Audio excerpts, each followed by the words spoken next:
말씀 가지고 높은 곳에서는 영광, 땅에서는 평화라는 제목으로 대림절 세 번째 주 말씀을 나누기를 원합니다.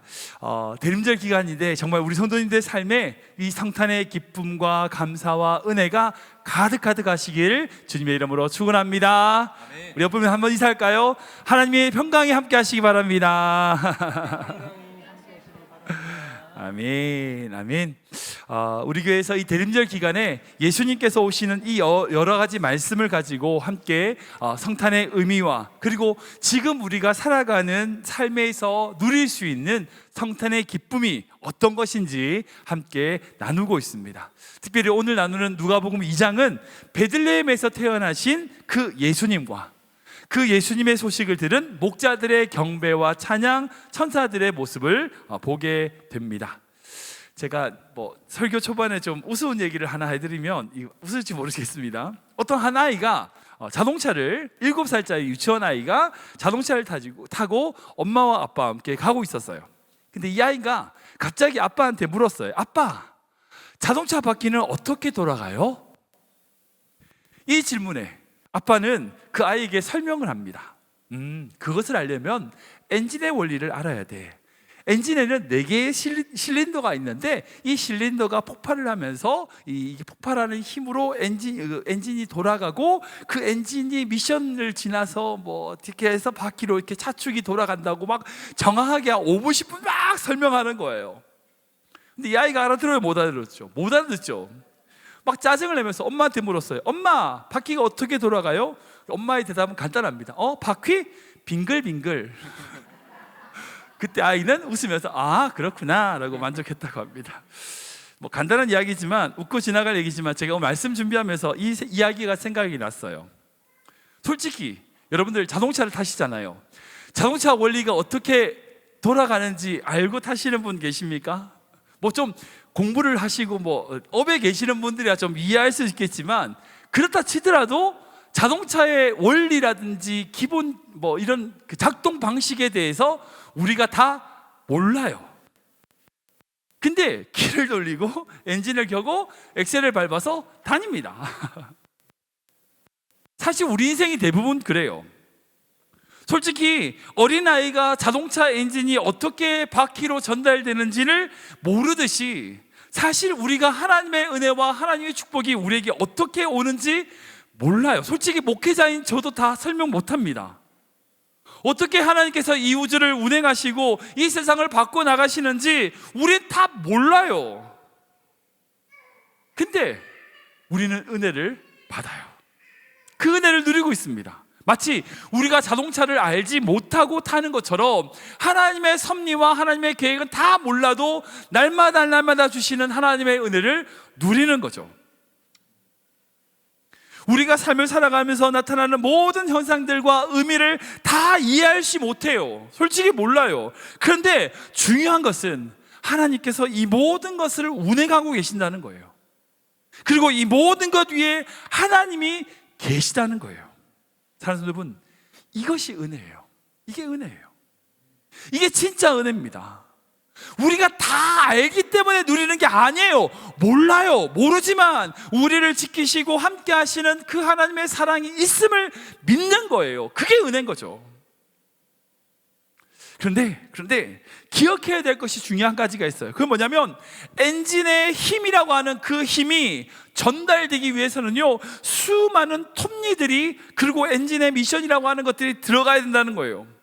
수많은 톱니들이 그 부속에 있음을 말미암아 엔진의 힘이 전달되어 바퀴가 굴러가는 거예요.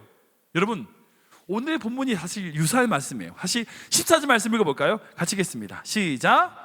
지극히 높은 곳에서는 하나님께 영광이요 땅에서는 하나님이 기뻐하신 사람들 중에 평화로다. 아멘.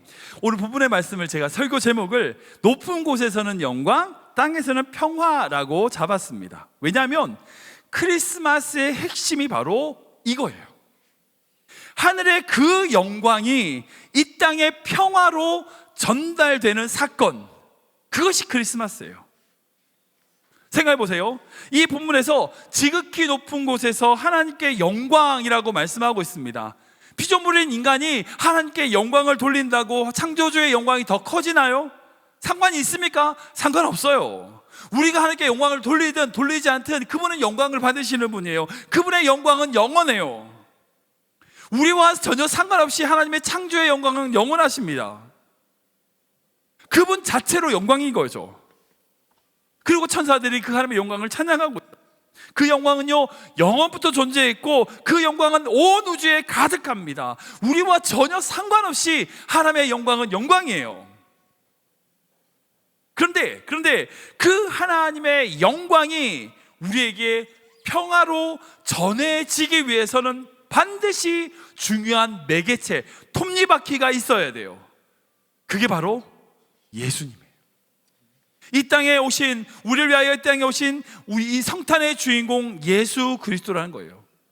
예수님께서는요 하늘 보좌를 버리고 이 땅에 내려오셔서 하늘의 영광이 이 땅의 평화로 이어지도록 만드셨어요. 그것이 바로 성육신, 인카네이션이에요. 성육신의 핵심은 바로 그겁니다. 하나님의 그 영광이 이 땅의 평화로 이어지는 위함이라는 거예요. 그러기에 성탄의 주인공은 바로 예수 그리스도시라는 거예요. 근데 우리가 지난주도 그렇고 몇 번 나눴지만 그 아기 예수님이 이 땅에 오시기 위하여 필요한 역할을 했던 중요한 작은 톱니들이 있어요. 큰 미션은 물론 예수님이시지만 그 미션의 역할을 하기 위하여 필요한 작은 도구들이 있어요. 작은 톱니들이 있는 거죠. 사랑하는 여러분, 하나님은요 사람을 통해서 일하세요. 맞죠? 사람을 통해서 일하십니다. 하나님의 놀라운 역사와 인도하심은 사람을 통하여 이루어진다는 거예요. 즉 하나님의 일하시는 방법은, 그 역사와 사역은요 사람을 준비시키시고 그 사람을 보내어 일하시는 거예요. 여러분, 요셉 한 사람이 준비됨으로 말미암아 요셉의 그 가족만 살았나요? 아니에요. 중동의 모든 생명이 살았어요. 모세 한 사람이 준비시킴으로 말미암아 이스라엘 백성 전체가 애굽의 모든 박해에서 구원을 받았어요. 다윗 한 사람이 준비됨으로 말미암아 하나님이 기뻐하시는 나라가 세워졌고요, 하나님의 성전이 건축되었어요. 물론 솔로몬이 건축을 했다고 하지만 그 모든 준비를 다 다윗이 했거든요. 아무튼 하나님은 사람을 준비시키시고 그 사람을 통하여 일하신다는 거예요. 크리스마스도 마찬가지예요. 하늘의 영광을 이 땅의 평화로 이어지기 위하여 예수 그리스도께서 반드시 오셔야 되는데 그 오는 일을 위하여 사람을 준비시키셨어요. 그 중에 대표적인 사람이 바로 지난주에 나눴던 마리아였어요. 마리아는 자신의 모든 삶과 생명을 주님을 위하여 헌신한 여인이었습니다. 주님을 향한 신뢰가 있었어요. 그리고 그 신뢰를 통한 순종으로 이 땅에 예수 그리스도가 오실 수 있었다는 거예요. 즉 오늘 이 말씀을 보자면 하늘의 그 영광이 이 땅에 평화로 이어지기 위하여 하나님이 기뻐하시는 그 사람들의 역할이 필요했다는 거예요. 그렇다면 오늘 본문에서 그 역할을 한 사람과 그렇지 못한 두 부류로 생각해 볼 수 있어요. 첫 번째 부류는 바로 아기 예수님을 찾아와서 경배했던 목자들이에요. 그에 반해 또 다른 부류가 있습니다. 그것은 어떤 존재냐면 산모에게 방을 내어주지 않은 그 여관 주인들이에요. 먼저 아기 예수님을 찾아와서 경배했던 목자들의 모습을 좀 살펴보겠습니다. 목자들이요 밤에 양을 치고 있을 때에 천사들의 찬송 소리를 듣게 되죠. 우리 10절 11절 말씀 볼까요? 같이 읽겠습니다. 시작. 천사가 이르되 무서워하지 말라. 보라, 내가 온 백성에게 미칠 큰 기쁨의 좋은 소식을 너희에게 전하노라. 오늘 다윗의 동네에 너희를 위하여 구주가 나셨으니 곧 그리스도 주시니라. 아멘. 목자들은 큰 기쁨의 소식, 즉 이스라엘 백성들을 구원하시는 그 메시아의 탄생 소식을 천사를 통하여 듣게 됩니다. 여러분, 이 장면을 통해서 목자들의 심정이 어떤지 생각해 보세요. 여러분, 그 밤에 다들 잠들고 있는 그 시간에 깨어서 양을 지키는 그 일을 하는 그 목자들, 얼마나 힘들었을까요? 혹시 밤에 일해보신 분 계십니까? 밤에 일하면 어때요? 힘들죠. 졸리기도 하고 어떤 때는 잘못하면 다치기도 하고. 그리고 특별히 그 중동 지역은요 한낮에는 굉장히 덥다가 밤이 되면 어때요? 기온이 뚝 떨어져요. 몸이 시릴 만큼 춥습니다. 추운 날 중동 날씨는 좀 사막이어서 더 그래요. 기온차가 심하죠. 그러니까 졸리기도 하고 춥기도 하고 벌벌 떨면서 그러고 있는 그 순간에 천사들의 찬송 소리를 듣게 되죠. 이 말씀에서 우리가 누릴 수 있는 게 뭘까요? 하나님의 놀라운 은혜, 놀라운 복된 소식은요, 힘들고 어려운 자기의 자리에서 열심히 헌신하며 살아가는 그 사람들에게 먼저 전해졌다는 거예요. 왕궁이 아니에요. 돈 많은 사람들이 아니에요. 편하게 잠자는 사람들이 아니에요. 힘들고 어려운 그 삶의 자리에서 최선을 다하여 살아가는 그 노동자들, 그들의 저층민들의 삶 속에서 복된 소식이 들어간 거예요. 어찌 보면요, 복음은 배부른 자에게 복음은 아니에요. 가난하고 힘들 때는 막 예수님을 잘 믿다가 좀 돈 좀 벌고 좀 성공하고 높아지니까 복음이 그저 액세서리야. 예수님 믿어도 좋고 안 믿어도 좋고 해도 좋고 안 해도 좋고 그냥 옵션인 거예요. 여러분, 힘들고 어려운 사람에게 복음은요, 생명이에요. 생명이에요. 주님은 그걸 너무나 잘 알고 계시는 것 같아요. 그래서 주님은 그 부자 동네, 왕궁 이런 곳에 천사들이 찬양하는 것이 아니라 정말 힘들고 마음 졸여하면서 어려워하는 그 믿음의 성도들을 찾아가 천사의 놀라운 찬양 소식을 전하는 것을 볼 수 있습니다. 자, 여러분, 마음이 상해 있는 그 자들에게 복음은 생명이 됩니다. 큰 기쁨의 소식이 되는 거예요. 성탄이라고 하면요, 모두가 다 즐겁고 기뻐합니다. 진정 성탄의 참된 의미는 우리가 여기서 발견할 수 있어요. 많은 사람들 기쁘고 즐거운 넉넉한 것을 나누는 시간이 아니라 정말 나에게 삶 속에서 가장 연약한 부분, 가장 부족한 부분을 주님 앞에 올려드리는 날이 바로 성탄절이 되어야 되는 거예요. 여러분, 크리스마스라고 하는 단어가 그거예요. 크리스가 크라이스트, 예수님이죠. 마스가 이 미사, 라틴어 미사에 변형된 말입니다. 예배라는 뜻이에요. 그러니까 크리스마스는요, 예수님을 예배하는 날이에요. 결코 선물 주고받는 날 아닙니다. 가족들과 식사하는 날이 아니에요. 오직 예수님을 기억하고 복음으로 인하여 그 예수님을 찬양하고 예배하는 날이 크리스마스라는 거예요. 결국 목자들이 어떻게 하죠? 그 아기 예수님께 경배한 이후로 하나님께 영광을 돌립니다. 우리 20말씀 볼까요? 같이 읽겠습니다. 시작. 목자들은 자기들에게 이르던 바와 같이 듣고 본 그 모든 것으로 인하여 하나님께 영광을 돌리고 찬송하며 돌아가니라. 아멘. 사랑하는 여러분, 지금 어떤 것과 비교할 수 없는 예수님께서 우리를 위하여 오셨습니다. 여러분, 이거 하나만으로도 영광 돌려야죠. 그렇잖아요. 찬송해야 돼요. 내가 선물이 줍니 뭐니 내 환경이 어떠더니, 여러분 그런 거 핑계대지 말고 예수 그리스도 그분만으로 인하여 기뻐하고 찬양하고 영광 돌리는 귀한 성도 되시길 축원합니다. 여러분들이 힘들고 어려운 그 순간에 찾아오신 예수님, 생명 되신 예수님을 붙드시기 바랍니다. 주님께서 여러분들이 어떤 환경에 있든지 간에 목자에게 찾아오셨던 그 천사의 찬송처럼 예수 그리스도를 통하여 기뻐하며 영광 돌리는 귀한 성도 되시길 주님의 이름으로 축원합니다. 아멘. 네, 그에 반해서 예수님을 맞이하지 못한 사람이 있어요. 바로 그 여관 주인들입니다. 구체적으로 그들이 어떻게 반응했는지, 그리고 어떻게 산모 마리아를 외면했는지는 우리가 알 수 없어요. 근데 중요한 것은 요셉과 마리아가 너무나 급한 나머지 그 아이를 마구간에 출산했다는 거예요. 그만큼 사정이 어려웠다는 거죠. 우리 6절 7절 말씀 볼까요? 같이 읽겠습니다. 시작.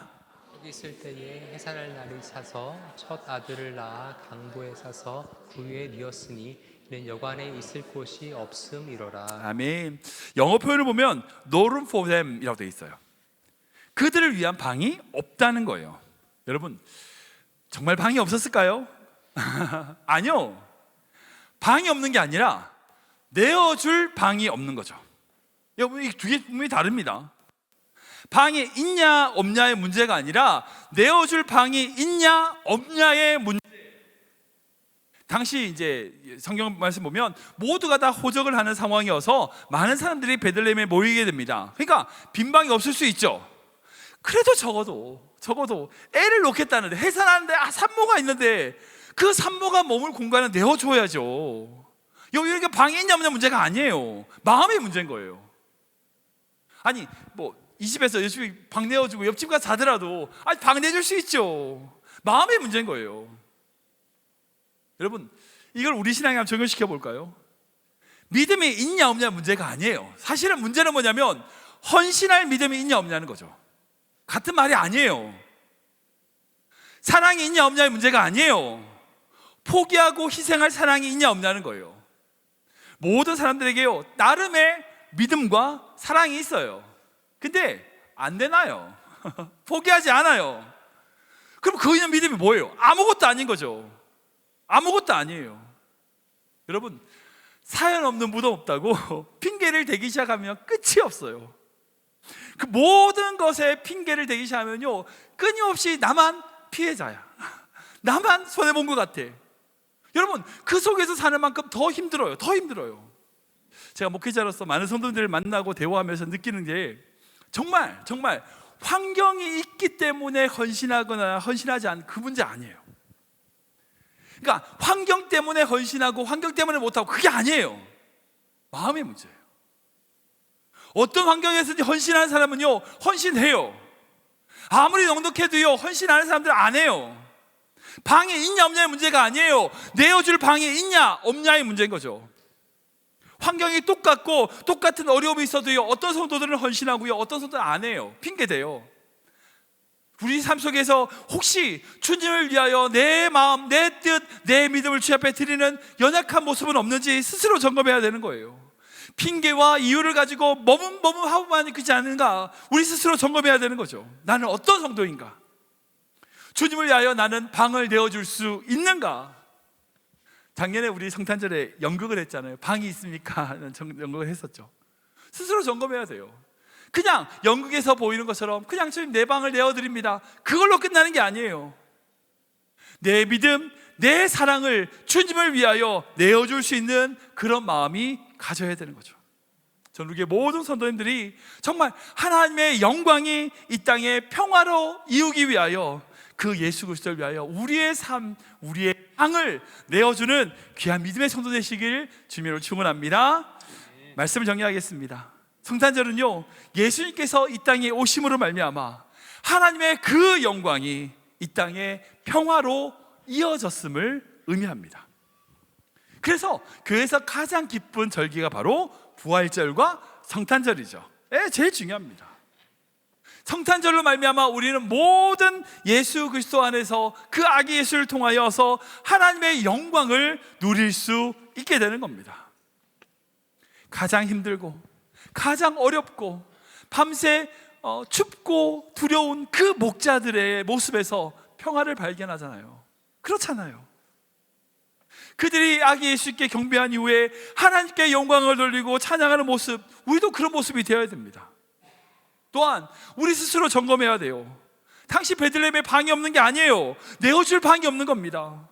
우리 믿음도 그저 허울만 가지고 그렇게 살아가는 믿음이 아닌지 스스로 점검하여 주님을 위하여 나의 삶, 나의 시간, 나의 물질, 나의 정성, 나의 사랑을 내어줄 수 있는 믿음이 되어야 될 줄 믿습니다. 그러고 난 이후에 예수님이 8일이 지나서 할례를 받으러 예루살렘 성전에 올라가죠. 그때 한 노인을 만납니다. 바로 시몬입니다. 그는 성령이 충만한 사람이요, 하나님의 위로를 기다린 자였어요. 그때 그 아기 예수를 안고 이렇게 고백합니다. 우리 30절 32절 말씀 볼까요? 같이 읽겠습니다. 시작. 내 눈이 주의 구원을 보았사오니 이는 만민 앞에 예비하신 것이요 이방을 비추는 빛이요 주의 백성 이스라엘의 영광이니이다 하니. 아멘. 여러분들 한번 상상해 보세요. 지금 나이 많은 이 노인 시몬이 안고 있는 것은 뭐예요? 작은 아기 예수예요.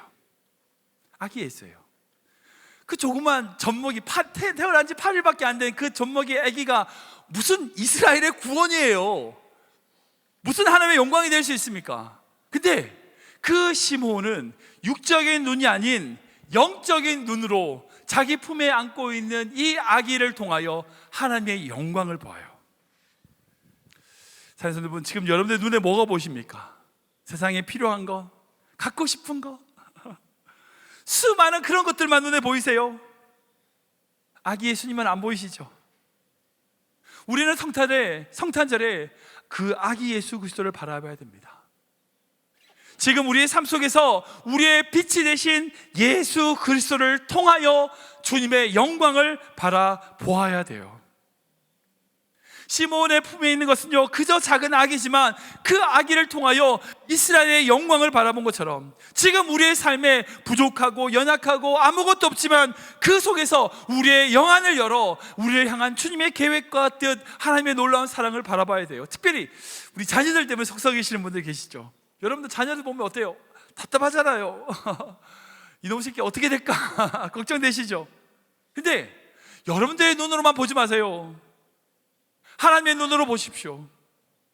주님이 주시는 그 은혜로 우리 자녀들을 바라보시길 축원합니다. 우리의 모든 가정도 마찬가지예요. 우리 교회도 마찬가지입니다. 비록 작은 교회지만 하나님께서 우리 교회를 통하여 일하실 그 놀라운 역사를 기대하십시오. 그것이 바로 믿음의 성도예요. 우리의 빛 되신 주님, 그 빛 되신 주님으로 인하여 하나님의 영광을 바라보는 귀한 믿음의 성도 되시길 주님의 이름으로 축원합니다.